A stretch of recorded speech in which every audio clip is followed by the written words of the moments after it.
This is the Palin Update on Mama Grizzly Radio. I'm Kevin Scholla in the new Full Battle Rattle Studios. Ron Maness isn't beholden to any political machine. He is beholden to we the people. And this is what we need.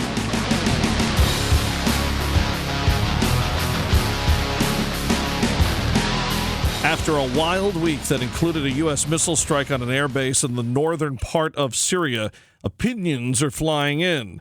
Today we talk to our friend, a trusted military man, Colonel Rob Maness, to see what he thinks about Syria and the latest moves from the Trump administration. Colonel Rob Maness, straight ahead. Plus, we'll have the latest national and Alaska headlines and Sarah Palin news. We'll visit the Crow's Nest with Tonya Crow in California.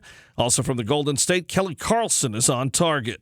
And a brand new installment of Liberty and Legacy with Tamara Colbert coming up from Texas. Welcome to the Palin Update on Mama Grizzly Radio. The Palin Update is sponsored by Full Battle Rattle. Full Battle Rattle, helping veterans suffering from combat-related disabilities through the healing power of music. Learn more at facebook.com/FullBattleRattleABQ. Syria topping the headlines this past week, a U.S. missile strike there following chemical attacks on Syrian civilians. Lots of takes on this. We get ours from Colonel Rob Maness, a great friend to this show and a military veteran and expert. And right now we welcome Colonel Rob Maness back to the program. Colonel, how are you, sir? I'm doing great, Kevin. Thanks for having me back. Always a pleasure to have you, and we thank you, as always, for your service and for your contributions to this program over the years. And, you know, with the whole situation in Syria, it's on everyone's mind, everyone talking about it, and we thought who better to delve into this than you. So let's get right into it. A lot of reaction pouring in. Let's first get your take on the whole situation. Well, unfortunately, we find ourselves in a similar situation than we were in 2013 when it came to the president's attention then that Mr. Assad had apparently used chemical agents on his own people in their civil war. Now it's happened again, and obviously President Trump has decided to go ahead and conduct what they termed a measured military response and attack a Syrian airbase. The attack appears to have been successful from a tactical perspective. Unfortunately, the president did not consult with Congress and is attempting to tie it to a national interest that is vague and not the norm for the United States to be involved in somebody else's civil war. So basically, people who have perhaps complained in the past with other administrations, Obama, who you mentioned, and now because maybe they're a Trump supporter, may not be seeing the light on this. I mean, you're a Trump guy, right? Well, yeah, I supported Mr. Trump in the general election. I was with somebody else for the primary, but, he's a GOP nominee, and I'm a Republican, have been all my life. But defending the Constitution requires you to defend the Constitution with no matter who's president, whose party's in power, or what party you're in. And in this case, I disagreed with President Obama in 2013. I don't think it's in our nation's national interest to get involved in anybody's civil war. It's unfortunate, sad, and despicable that people would use chemical weapons on each other. It's one of the most really disgusting ways for a child or a woman or a man or anyone or even an animal to lose their life. So it's really not a very good situation, and I don't wish any good on any commander or leader that would order that kind of an attack, especially on their own people. But however, we do have a constitution in this country, and the president of the United States, according to that, and the War Powers Act, things should meet certain conditions before the president commits troops, and there wasn't a time constraint in this instance, other than one that may have been made up. There is no threat to American forces, although we have some on the ground in Syria, out in eastern Syria, fighting ISIS and supporting troops that are fighting ISIS there. And we have no war declared on the state of Syria. So the president's actions, while a lot of folks are cheerleading it that were opposed to President Obama in 2013, I for one am not going to cheerlead it.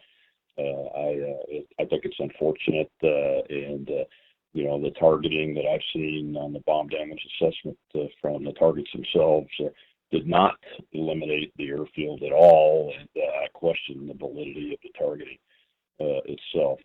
In warfare, there's no such thing as a measured response because the enemy always gets a vote. We just made the enemy the country of Syria and its Russian supporters, so they get a vote, and we're standing by to see what that vote's going to be.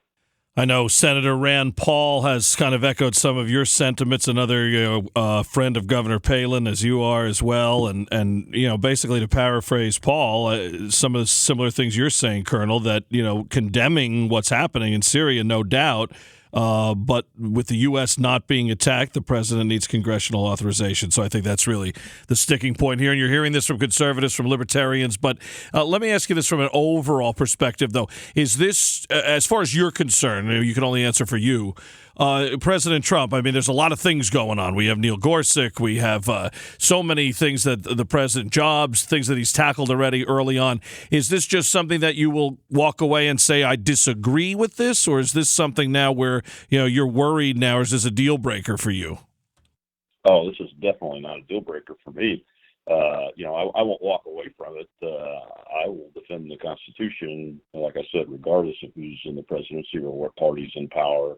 And I won't stand down on that.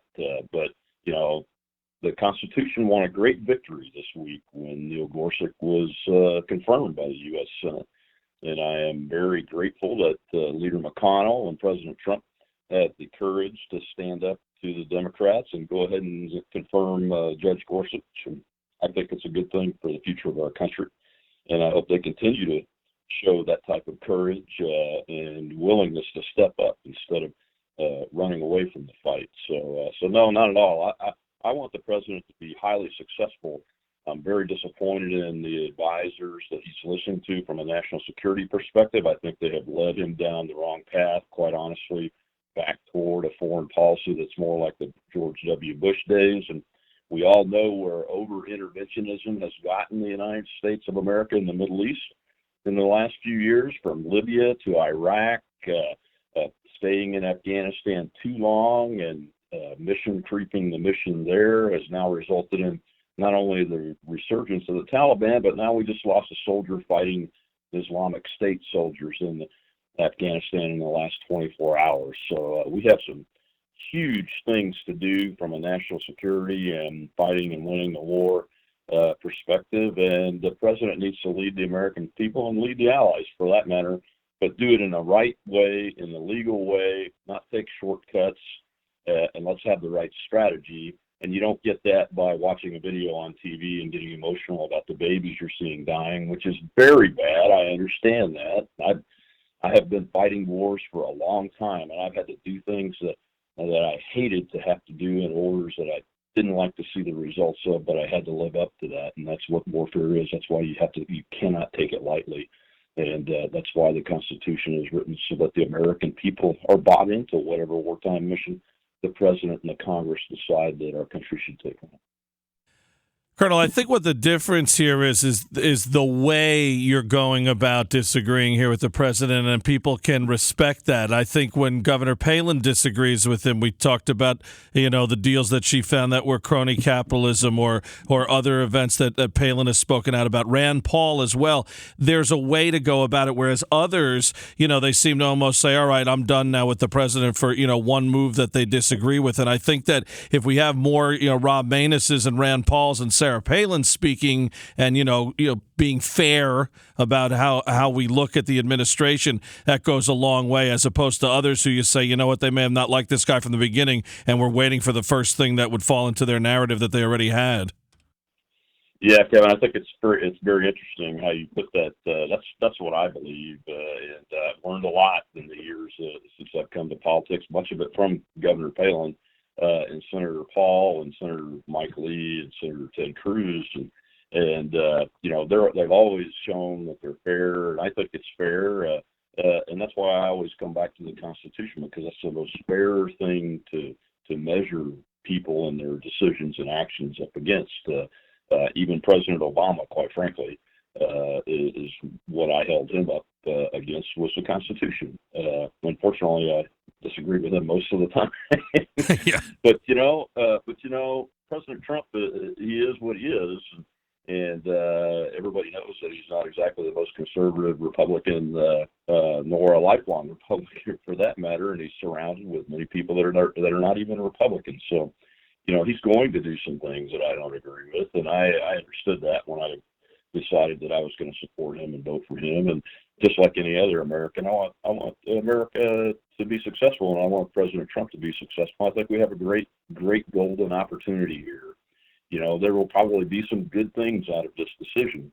I hope there are, but there are greatly increased risks to our troops, to our allies, to the economy of the global economy, and all kinds of things. And it's going to reverberate all the way over into the Pacific, and already has. The North Koreans are already acting up. To my understanding, the carrier battle group Carl Vinson has been turned around from a steam towards Australia and to go back to be off the coast of the Korean Peninsula because of the North Koreans making threats and posturing again. So I think we've got to stand strong. We've got to support the president, but we've also got to hold him accountable, like Steve Bannon told us we needed to at CPAC this year. We've got to hold him accountable, and we should, and I'm not going to shy away from that. And I'm glad that Governor Palin and folks like Senator Paul and even people in President Trump's own administration are willing to step up and do that, even though it's a hard thing to do. And, you'd think it'd be a healthy thing to do, and it is, to disagree. But, you're up against it so much when you have the media and all the Democrats and all the establishment waiting for you to fail. You mentioned President Bush before. That's a great example because, especially in his second term, there were so many things that President Bush did that I was against and did not like. But it was almost like you felt like, well, you just wanted to talk about it amongst yourselves quietly because as soon as you voice it, it's spun in the media of, see, even the Republicans don't like the guy. And that's where I think some of the reluctance comes too, when in the meantime, when you respectfully disagree and go out there, like I said, the way a Maness has, the way a Paul has, not only should that be allowed, it should be applauded, and it's healthy. You're not going to agree on everything, no doubt. Well, I agree, but you probably noticed that there's quite a bit of cheerleading going on, and what's been very somewhat disappointing for me is I've seen a lot of cheerleading going on with Republicans that were opposed to President Obama's taking this exact same action under the exact same circumstances in 2013. And Senator Paul and I both have been consistent on our position on this issue. And it's just very disappointing to see folks be cheerleading on the sidelines for more war when before they were against it just because there was a Democrat in the presidency, instead of thinking about what's best for the country and what's the right thing to do. Well, Colonel Rob Maness, we really appreciate it. You always tell it the way you see it, and that's why we have you here as much as we can, and we wish you well as always. Happy Easter to you and your family, and we hope to talk to you again soon. Happy Easter to you and yours, too. Thank you. For more on Rob Maness, visit GatorPack.com. Now it's time for Sarah Palin News, headlines, and more about Governor Palin. Sarah Palin introduces us to the cool grandma. You'll want to see this. Who to trust, asks Palin after the Syrian chemical attack. Palin says we must be able to trust government intel, regime change intervention in an era of fake news and out-of-control propagandists. Verify. Liberal indoctrination at its finest. Remembering Mr. Warmth, Don Rickles. The jobs report is out for the first quarter of 2017. Obama's still playing the blame game, and Governor Matt Bevin drops the hammer. To read more about these stories, visit the Mama Grizzly Radio Facebook page. To see any of the governor's posts in their entirety and to read her devotionals, visit Sarah Palin's Facebook page. Follow her on Twitter at Sarah Palin USA, and don't miss the news, sarahpalin.com. Now let's head to the crow's nest. Here's Tonya Crow. Thanks, Kevin. So being a mother of a 7-year-old little girl, being a guide and a teacher to lessons that will help her form and become a responsible and happy grown-up, one of which is self-control. I give one example, which would be patience. But it made me think a lot about the importance of self-control, and it made me actually think about Mike Pence and his disclosure when it comes to his relationship with his wife and how he exercises a certain level, I would call, of self-control when it comes to being in public or being with other women outside of his marriage.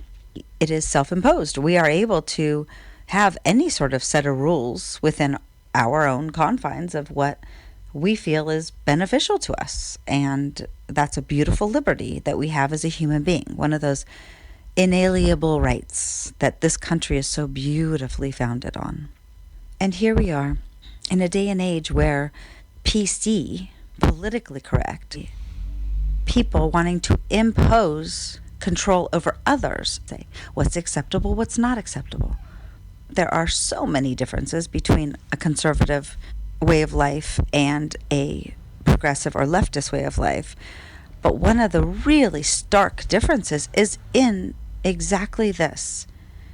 Those of us that want the liberty so that we can live where our life is ruled by our own self-control, what we choose to do, what we choose not to do, under the confines of law and order, of course, versus a world where there is imposition. Things are imposed on the culture. It does seem like a tug of war right now, and I just wanted to shed a little bit of light on that. Government versus business. In my opinion, government is in the business of stealing money, and businesses are in the business of making money. A self-imposed motivation and ambition, or one that is imposing on others. And I hope that I do bring my daughter up where she can exercise her ability to self-govern and create her happiness. Till next time, this is Tonya Crow with Mama Grizzly Radio. Tonya Crow on Mama Grizzly Radio. More from the Crow's Nest next week. Now, on target with Kelly Carlson. Thanks, Kevin. So if anybody has protection dogs out there, I thought today I'd cover something that's really important, and that's how you retain your dog's instincts to discern and discriminate against people in ways that you can't see. And a lot of times in protection training, you'll see that trained right out of a dog. Mostly, I think, through socialization practices.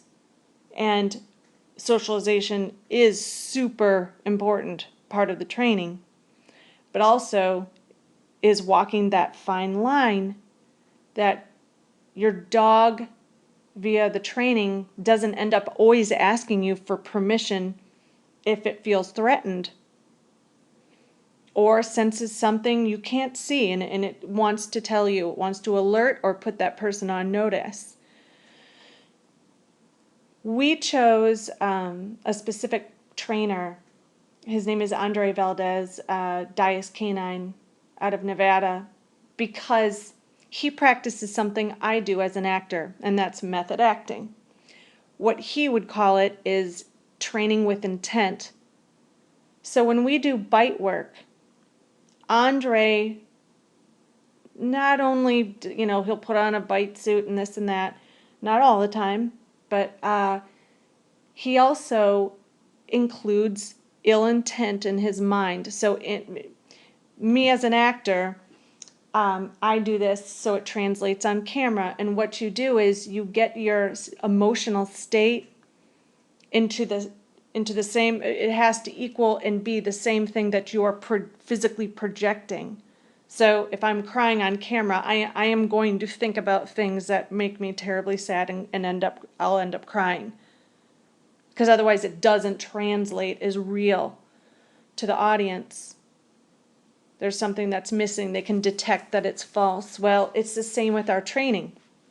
So when we do the bite work or aggravation, Andre always practices ill intent in the mind. He's thinking terrible thoughts.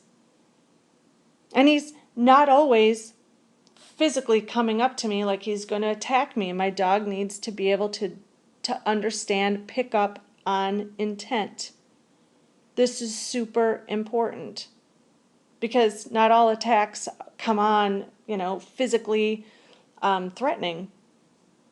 And your dog does have that ability to be able to detect ill intent in somebody.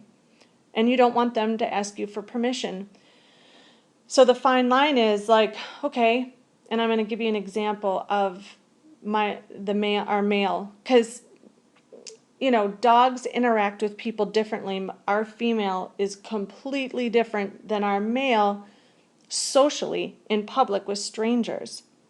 Our female won't let anybody pet her. And if people do want to pet her, I command her to do a check on the person. I tell her check, and she sniffs that person, and she decides. Then and there, I can tell if that person is okay to pet her. And if she says no, I never, ever force the issue. I respect what she's telling me. That's important. Never force that. With our male, he lets anybody pet him. He is a lover. He loves physical touch and affection. However, there's been a few instances where he will not let a person approach, and he does it with a bark. He doesn't bite, but he puts that person on notice. And I've been fortunate enough to know that he was completely accurate in his ability to understand this character of a person, because they weren't posing any threat, but I just happened to know these people. There's been a couple where these particular people we have to come across in business, and they have very psychopathic tendencies. And our male will not let them approach. And he'll bark out. And some people will say, well, that was bad behavior. No.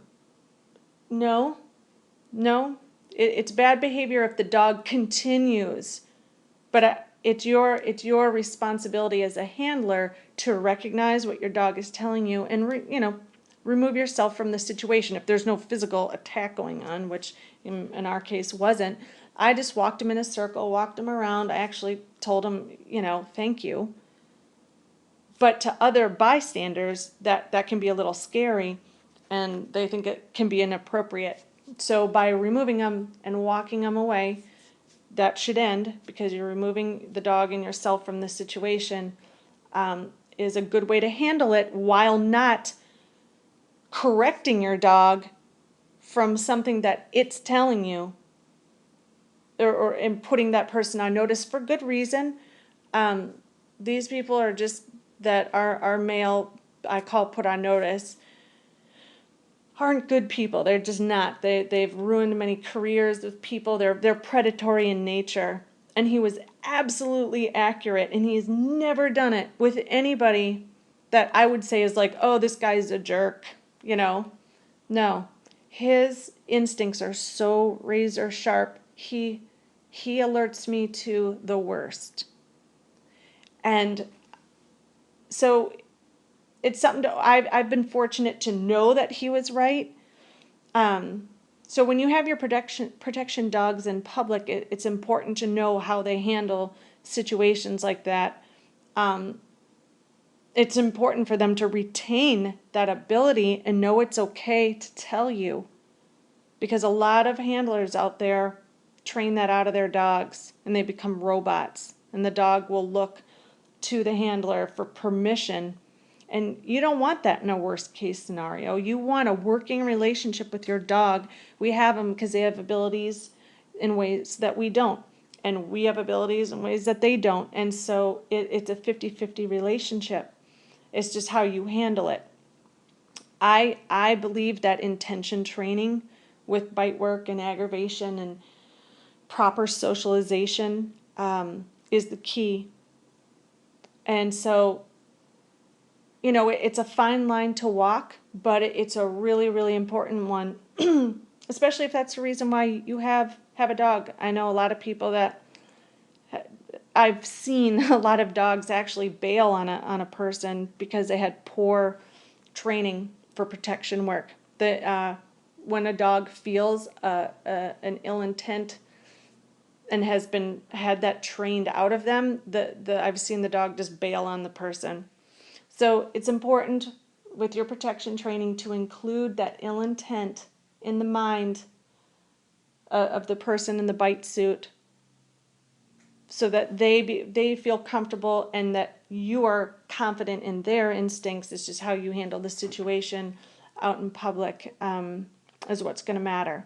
So anyways, I hope that helps. This is Kelly Carlson for Mama Grizzly Radio. Tune in for more On Target next week. Now, the Palin Update with Kevin Scholla presents Liberty and Legacy. Here's Tamara Colbert. Republicans have forgotten how to fight. We need to be reminded what it's like to win. It's time to get scrappy, folks. This isn't prize fight or heavyweight championship fighting I'm talking about. This is street brawling, Fight Club style. It's been at least 25 years since Newt Gingrich was Speaker of the House, and since Republicans have really exercised that winning muscle, right? With victories that we gained under the Speaker Gingrich rule that gained ground against our opposition. Ever since, we've been on defense. And as Rush says, no team has ever won on defense. You know me, I'm always looking on the bright side, but I want to caution everyone for getting too excited over the Gorsuch win. Yes, we should be happy that we now have 9 justices on the Supreme Court, but we took no ground. Why is that? Because it's still 5 Republicans, actually 4 conservatives, 4 originalists, 1 squishy originalist, and 4 liberals trying to fundamentally transform this nation through the courts, through their black robes that they wear sitting on the Supreme Court. We have to remember Republicans control all 3 branches of government. And yet here we are in the midst of an epic battle. Really, beyond party politics, I'd have to say we're engaged in a war for the very heart and soul of our nation. This isn't a joke. This is time. Take the gloves off, get into the battle no matter what you've got, unite and win. Not just to win, but to win decisively. And I mean beat the crap out of our opponents, right? Unconditionally. And put those results on full display so every American in every corner of this nation knows exactly what we are doing and what President Trump is doing for them. And thus, the Republicans as well. My first suggestion would be getting a new speaker. I don't think Paul Ryan's up to the job. This is going to get messy. This is going to get ugly. When you're street brawling, it is bare knuckles brawling, baby. And Paul Ryan, he doesn't have the heart to be involved in the blood sport. We won the SCOTUS battle.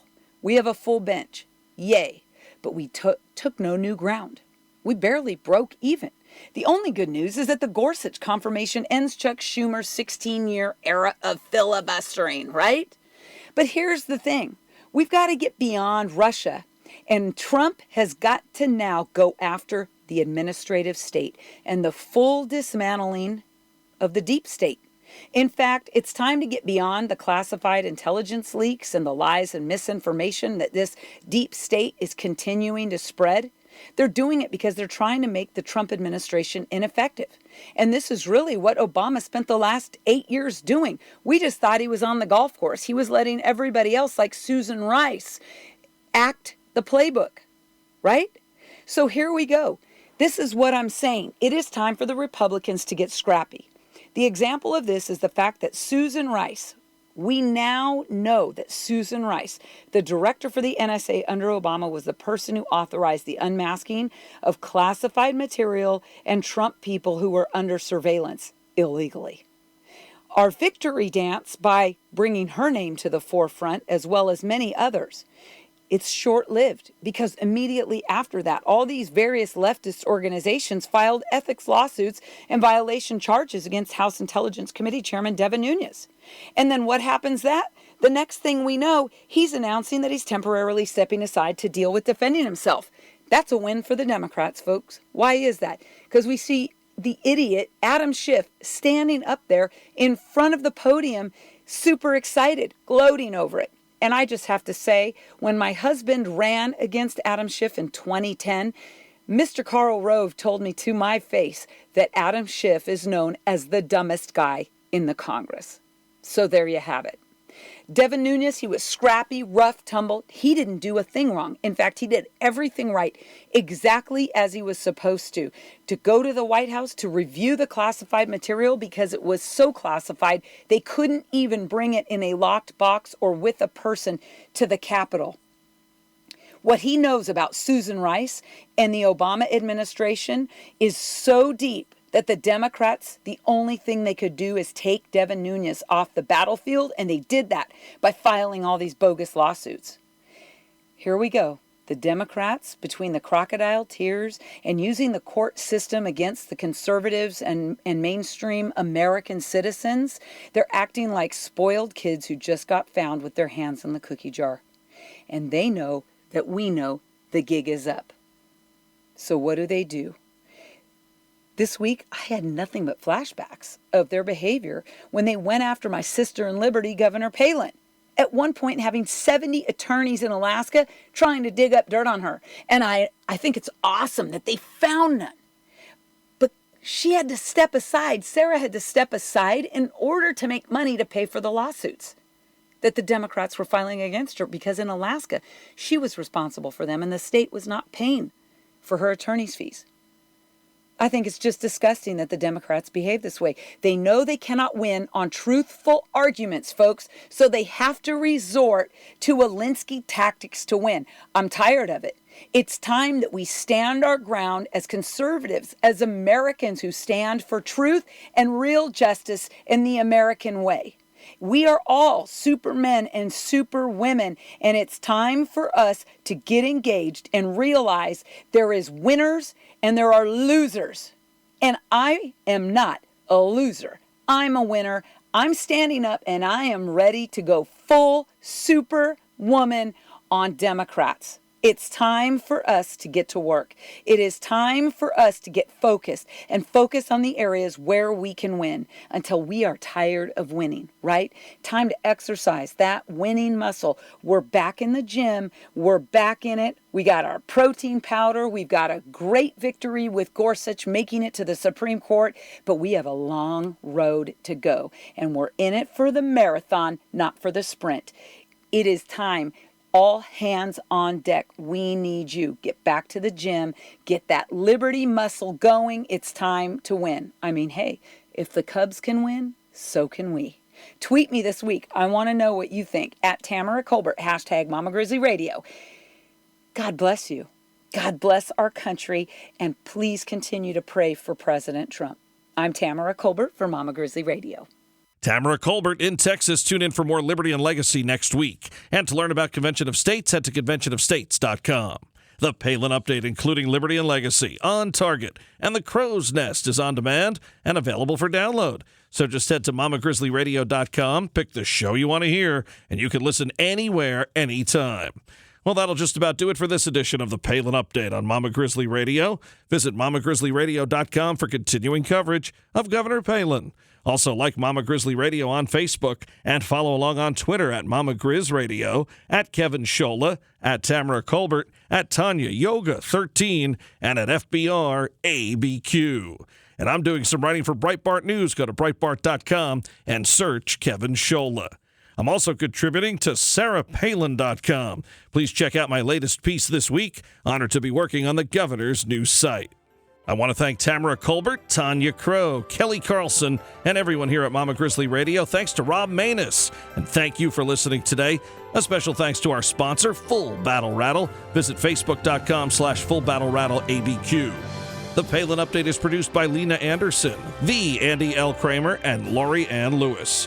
Please be sure to join us again next time for another edition of the Palin Update right here on Mama Grizzly Radio. I'm Kevin Scholla. Have a pleasant day, happy Passover, and happy Easter.